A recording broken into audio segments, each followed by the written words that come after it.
Hi, in front of me is XIAOMI Mi Lite, and today I would like to show you how you can download and apply iOS launcher on this XIAOMI.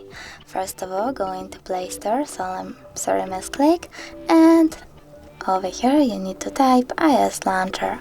Then download this app from this developer and open it.